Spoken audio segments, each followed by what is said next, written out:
Hello all. A very warm welcome to each and every one to this Wellness and Lifestyle Conference 2021. I would like to thank the organizing committee members for this conference who has given me this opportunity to speak out on the wellness topic of today. I'll be speaking on sculpting wellness. So this is Nidhi Kaku. I'm a registered dietitian, a certified diabetes educator, a black role therapist, a yoga therapist, and a natural therapist. I'm a founder of Vriksh, which is the holistic healing hub. So let's get all started quickly on to moving on to discovering what is health and healing. So we are often wanting to get healthier each day. Each one of us is striving real hard to make sure that our health is in our hands and not the disease part controls us. So, what do we understand by disease?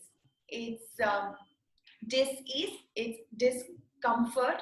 So, our body is really trying harder to overcome this discomfort each and every minute of our living. So, each and every minute we have our bodies which are undergoing drastic metabolism, um, fighting off with the free radicals to avoid any kind of discomfort in our body. But at very this moment is that's the physiological health. But when we come to the psychological health, aren't we really lost in the different kinds of thoughts and movement?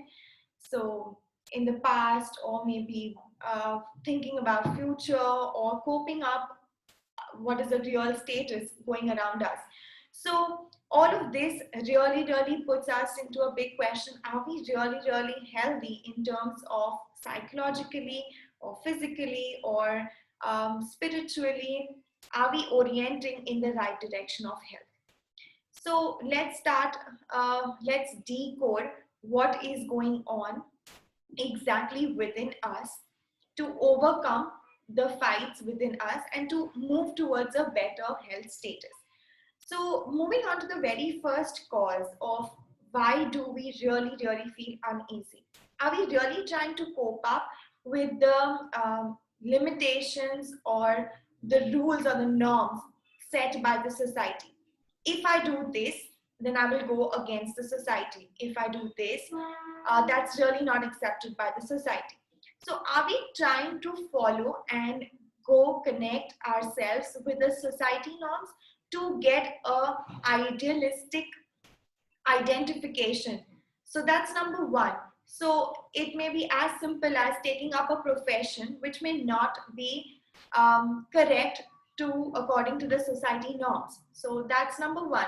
But I'm really enjoying, or maybe I will not be earning that much according to if I choose a particular kind of profession. Why there are certain professions which are highly paid and why there are certain professions which are not so highly paid.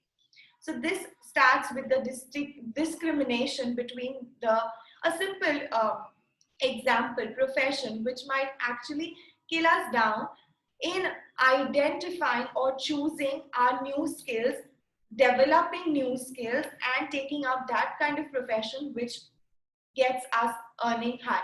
But are we really psychologically at ease when we choose a profession which is guided by the society as highly paid or say as a respectful profession? So this was just one example, but on and off we are oftenly dealing with a different kind of fights. Maybe consuming alcohol, of course, that's injurious to health, but in limitations. It's now, for example, red wine contains resveratrol. It's a compound which fairly contributes better health in terms of it is an anti-aging compound.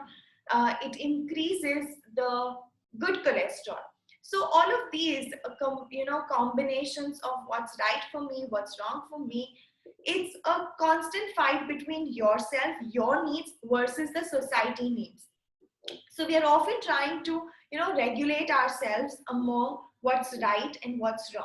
So that's the biggest fight which starts within and which is executed at the physical level, or called as the psychosomatic problems. So most oftenly, say menstrual cramps or headaches or anxiety, insomnia, lack of sleep, right diet, and choosing a variety of diets again. So it may be gluten sensitivity, or say Atkins diet or keto diet, and what's going to be healthy, what's not going to be healthy, intermittent fasting. There is so much of confusion, and we keep on trying each things, and we keep on hampering our normal health. So with all of these problems which are pre-existing, for example, which may be bloating, or maybe acne, or it may be weight gain issues, thyroid problems, cardiovascular diseases, diabetes, all of these have their root cause, which is mostly psychologically related.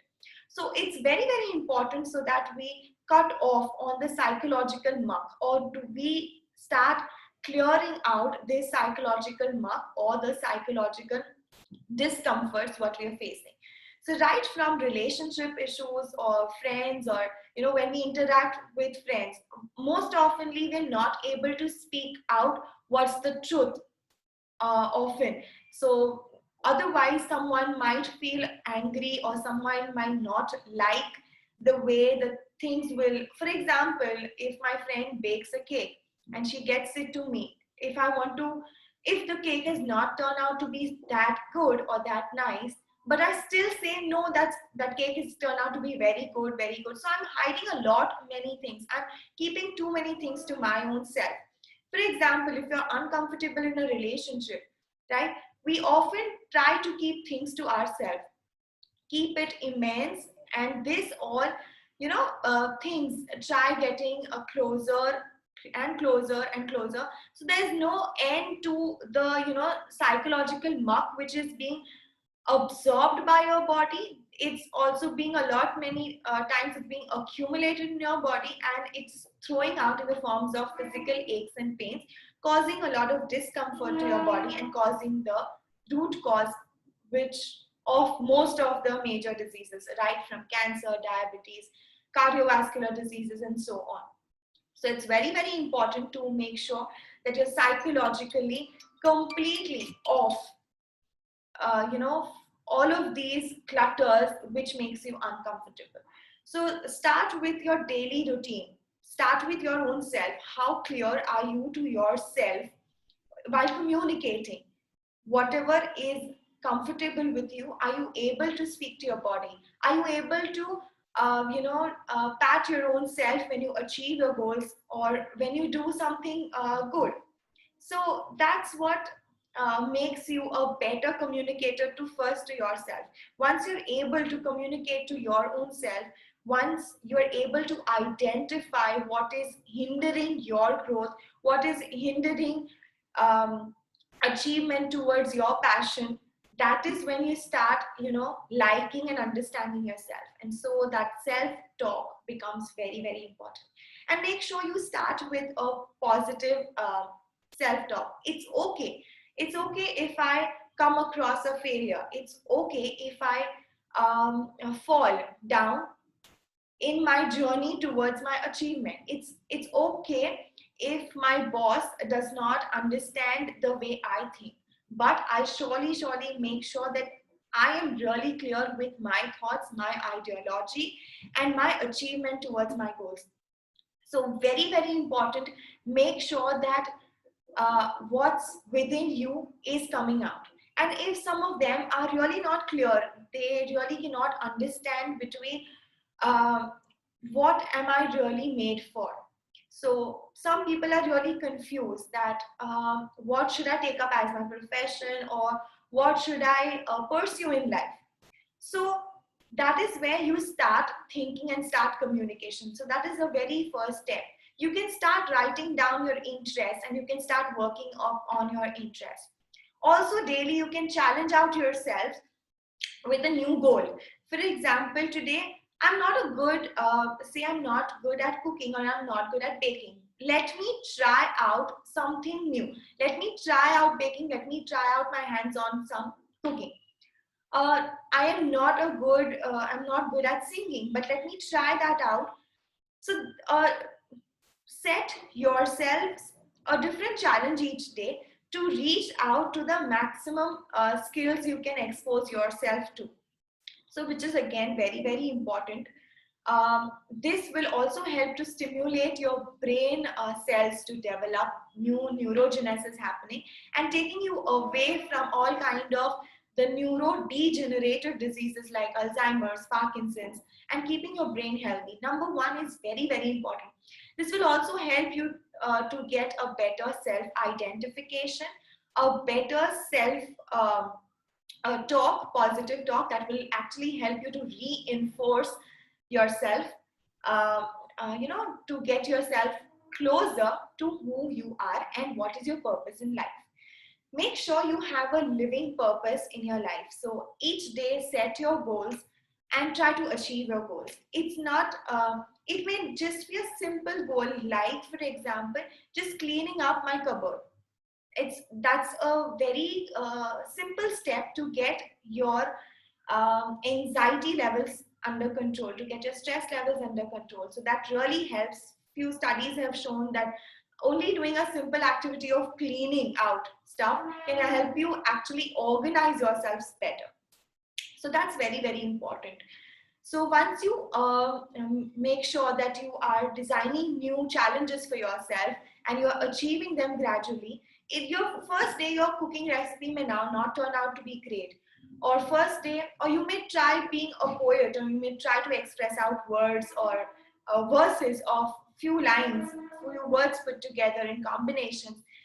They may not sound that great, but try posting that out to your friends, and maybe your friends can evaluate that better and send back to you, or maybe your parents can evaluate that or put it up across social media. Today we have that as a great platform to express out our skills. So why don't you try something what you never ever thought of and channelize your energies into that? Maybe that's your goal, and that's your uh, way of, you know expressing out those energies or making them channelize better.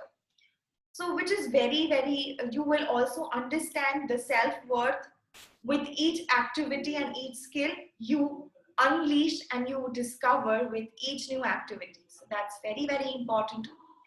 So that's maybe a psychological viewpoint of talking about health and wellness. But when it comes to the other aspects, yes, we are all today fighting across different aspects, like which diet should I take up to reduce weight. I want to look good because, again, there are television and social media platforms which shows a perfect, good-looking figure, and I want to try reaching that up. But is your body really ready to take up that intense challenge? So go slow, talk to yourself, accept your positive self, and then move towards the transformation. Find out the root cause of your weight gain. That may be a thyroid or hormonal issues, or it may just be negative, too much of negative uh, involvement of yourself with a situation or the way you deal with. It may be a water retention, simply put as water retention, or it may be malfunctioning of any system. So make sure that your root cause, you're identifying your root cause well. You can actually consult an expert who can help you guide your diagnosis. Can show you your diagnosis and help you in a better, channelizing your treatment better. So that is very, very important. Rather than you taking a decision of does keto diet suit me, or should I take intermittent fasting, seeing a few videos which are available on the social platform. So which is very, very important. Please do not jump into any decisions looking at the society around you. So again, I come back to my very first point, that how does society make our decisions, change, and which causes a discomfort to our body. So make sure that this is very, very crisp in your head, that talk to yourself, talk about your discomforts, to your own self, because the true happiness lies within. So if you may be slightly plumpy, but your body composition might be great as compared to a person who is very much lean. So please do not take decisions just on your own, adjusting the social norms. So start within yourself and make sure you fix up. If you're fixing up your diet, make sure it is a holistic combination of fruits, vegetables, cereals, nuts, omega-3 fatty acids to more oftenly talk about, which is, I think, a lost ingredient in our meals. So, which usually includes including flax seeds or walnuts as a vegetarian source, and oily or fatty fishes like salmon, tuna as a non-vegetarian source. Today, there are a lot of supplements also available. And why do we focus on omega-3 so much? That's usually when our body does not receive omega-3 in a good amount.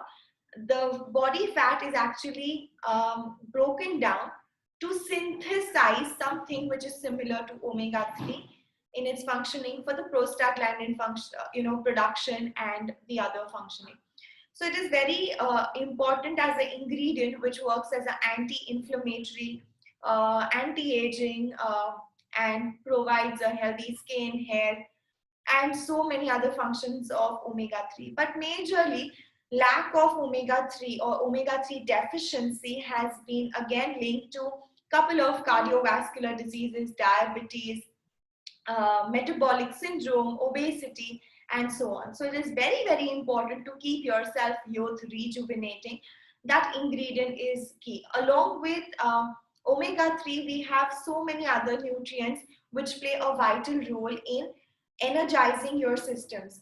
Along with the B complex, I would not only talk about B complex, but also B complex vitamins. Along with that, minerals also play a great role. Calcium, vitamin D plays a good role for your bone metabolism.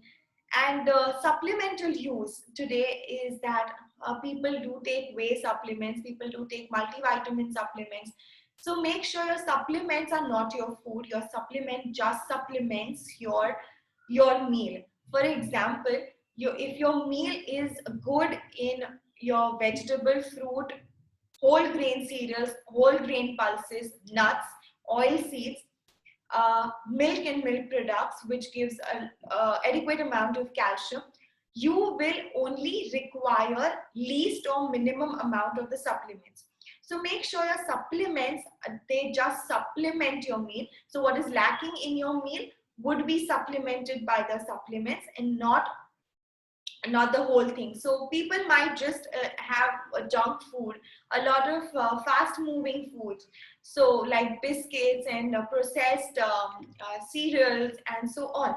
So try cutting this out, which will hardly have some nutrients and which will be higher in. So all of these foods, whichever are mostly processed foods, they will have a higher amount of sugar, salts, added preservatives, additives, colors, to make it attractive, to make it palatable, so, and preservatives. So make sure the more natural we tend to eat, the more naturally we tend to heal our systems. So apart from different aspects, food is one of the major medicines, as if your food is good, your gut health is much more good, and your gut affects the functioning of across all your organs, your mood, um, the disease progression of any condition or your health, and right from the hair health, skin health, um, also Alzheimer's. We have so many diseases like rheumatoid arthritis, osteoarthritis, and Alzheimer's, Parkinson's, diabetes, cardiovascular diseases. And a good gut health has shown to actually, decrease down the cases of all of these diseases or occurrence of all of these diseases. So make sure you fix up your diet really well, having a holistic approach to all the ingredients and not only cutting down on carbs or not only cutting down on fat, and depriving your body of all of these enriching nutrients.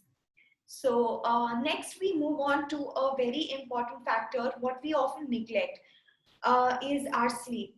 So sleep and hydration is both of them are really, really important factors in shaping our health. So we might as well sleep. There are many societies which recommend sleep as 7 to 8 hours and not cutting down beyond 7 hours. So why sleep has been associated? One is it's a most anti-aging factor. Number two, the sleep, the quality sleep also matters. If you're waking up a couple of times in the night, eating, drinking water, and having a disturbed sleep is not again uh, vital for your health. So make sure that your sleeping pattern is fixed. So you are having that hours kept aside for just your sleep, which is very, very important. It also regulates and maintains your weight status as it affects the functioning of all your hormones and body functioning. Then we talk about hydration. Of course, most of us we often do not talk to our body, and that is where the confusion starts. Of am I really hungry or am I really thirsty? The first, mostly people answer the first question, I'm hungry, so I need to bite upon something, or I need to take up a quick bite because I'm feeling hungry. But have you really checked on your hydration status? Are you really feeling thirsty, or when did you last take some amount of water? So make sure. Today there are a number of cases of heart attacks which are increasing day by day. So that is just because of the hypotension, because of dehydration. The body enters into hypovolemia, which is a lack of water, and then your kidneys, brain, and the heart trying to actually work intensely to retain that small quantity of water which is there in the body, so that our body does not enter that hypovolemic state, and just to maintain the um, levels of water in your body, and just to avoid that heart attack. So make sure, do not please make sure you set your water alarms, and make sure your hydration is through water and not through colas or aerated drinks. Again, that is very, very important. Make sure there are teas and coffees, they contain a large amount of caffeine. um, there may be, today there are different varieties of teas. Make sure your tea it does not contain high amount of caffeine, as caffeine is a dehydrator. So that will actually not increase the water levels in your body, but it will deprive your body with the water. So make sure that is again very much set in your systems. Also, another factor is exercise, which makes you really, really energetic. Make sure you move your body. According to the WHO, yes, 2 hours. An ideal reference man has to spend about 2 hours in the physical activity. How often do we really move up from our chairs and take a walk around? That's a real question to answer. So make sure that you're moving enough. Now, physical activity is not only beneficial for your cardiorespiratory health, but also for your brain health.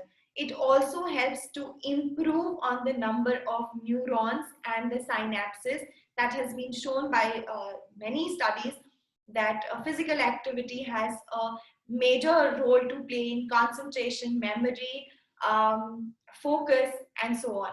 So make sure, and also keeps your weight in ideal or a reference range, keeping you away from all kind of metabolic diseases which are on a rise.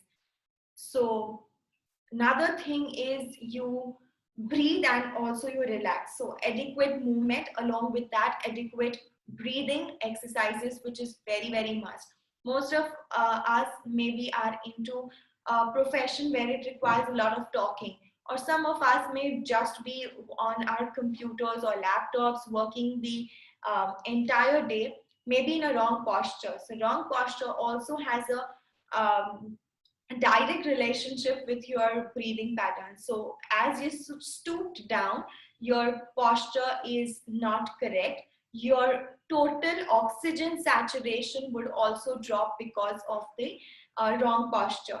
Because and also you're affecting the concentration levels of yourself with the wrong posture, because it's been shown that the level of oxygen uptake by the body also reduces drastically. So make sure your posture is right. You're practicing few minutes of your day into breathing in deep and relaxing out yourself completely. You can just on a music on, say listen to your music, relax, and just focus on your breath few minutes of the day as just meditation.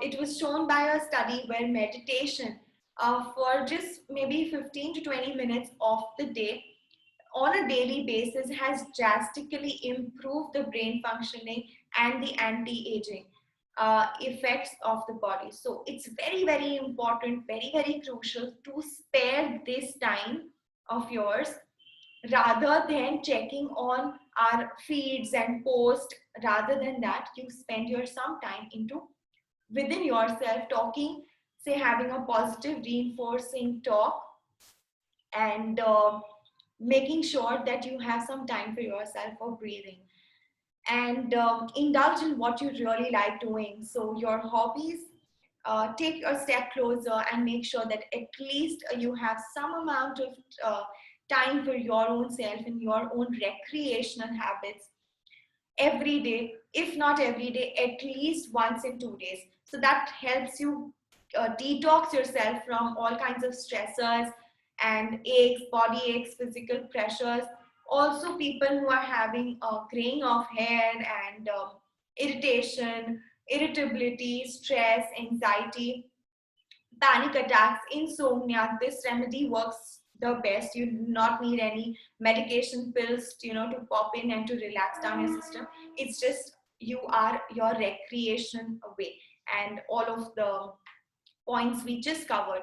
So I hope this made quite of a brushing for ourselves, and make sure that you indulge at least in one brain gymming activity just to rack our brains and to think out of the box. So each time you're given an opportunity, try thinking something out of the box rather being going with the herds. So that is what works in your professional life also. So think out uniquely, stand out uniquely, no need to run behind the herds. Stand out for yourself, prove out yourself, and irrespective of all those failures, assuming taking all those steps of failures, reach out to your own self. I'm sure the society, of course, the society measures everything in terms of failures and profit, or and how successful you are. But define your success, define yourself as who you are, what are your discomforts, what is your definition of health, or what is your definition of being beautifully unique. So that was all about sculpting yourself and finding and identifying your own self, your own levels of discomfort. The moment you feel discomfort, come back to your own self. That is the answer to all your questions. Possibly the solutions lie within us and not within the situations or not with our friends. It's just within us. So try finding out the answers to your or solutions to your questions within with your own unique and beautiful energies which are hidden within us and which you're not aware of. So make sure you are at your best at all moments, because that's your life, that's your living. Please do not be influenced, get influenced under your peer pressure or um, any others responses or reactions. Take each moment as a healthy, happy, happening, and positive moment. So hope you all had a great. Hope you all could grasp most of the points, and thank you very much for all your patient listening. It was a great session from my end too, interacting with you all. Thank you so much.